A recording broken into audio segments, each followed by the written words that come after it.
उसे ये सोचना तो उत्तम बात है कि प्रभु जो विधान करेंगे वो हमारे परम मंगल का होगा, लेकिन हम कायर बन के नहीं बैठ पाएंगे। हमें कर्तव्य करना चाहिए। अगर हमारे अंदर कोई उम्मीद है, कोई लालसा है, कोई चाहत है, तो उसी चाहत की पूर्ति वाले जो कर्तव्य हैं वो हमको भरपूर करना चाहिए। और जब न प्राप्त हो तब विचार करना चाहिए कि कोई है विधान भगवान का मंगल। कर्मण्येवाधिकारस्ते मां फलेषु कदाचन।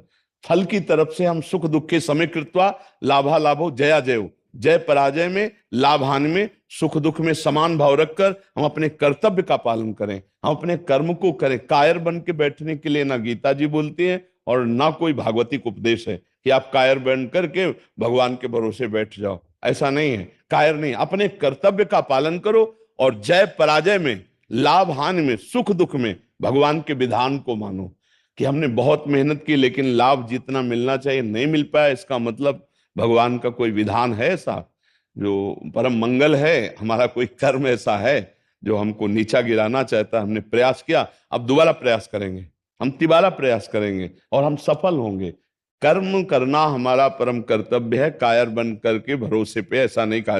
भरोसे का मतलब है कर्म बहुत प्रवीणता पूर्वक किए, भरोसा प्रभु का रखे हुए हैं, इसे कहते हैं। कायर बन करके बैठ जाना ऐसा कहीं हमने नहीं पढ़ा कि सब छोड़ दो और बैठे कि भगवान चाहेंगे तो ऐसा हो जाएगा। तो फिर तुम्हें मनुष्य जीवन किस लिए मिला? फिर भगवान ने कर्तव्यों का उपदेश क्यों किया? वही कह देते कि बैठ जाओ चुपचाप। लेकिन अर्जुन को बैठने को तो नहीं कहा, उत्तिष्ठ, खड़ा हो जा और चढ़ा प्रत्यंचा और कर युद्ध। भगवान ने कर्तव्य में लगने के लिए कहा, कायर बनने के लिए नहीं कहा। तो इसलिए अपने अंदर जो लालसा हो पहले उसका निर्णय करे, सही लालसा है या गलत। गलत है तो उसका त्याग कर दे, सही है तो उसके लिए कर्तव्य में उतरे।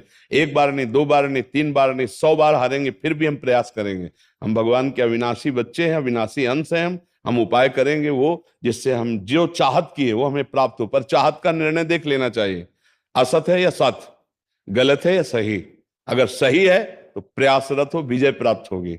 हम निश्चित उस पर विजय प्राप्त करेंगे क्योंकि हम भगवान के अंश हैं और भगवान नाम जप और भगवत आराधना का बल है हमें, हम विजय प्राप्त करेंगे। लेकिन असद है तो फिर हम उसका त्याग करते हैं।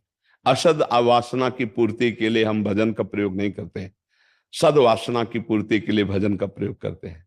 जी।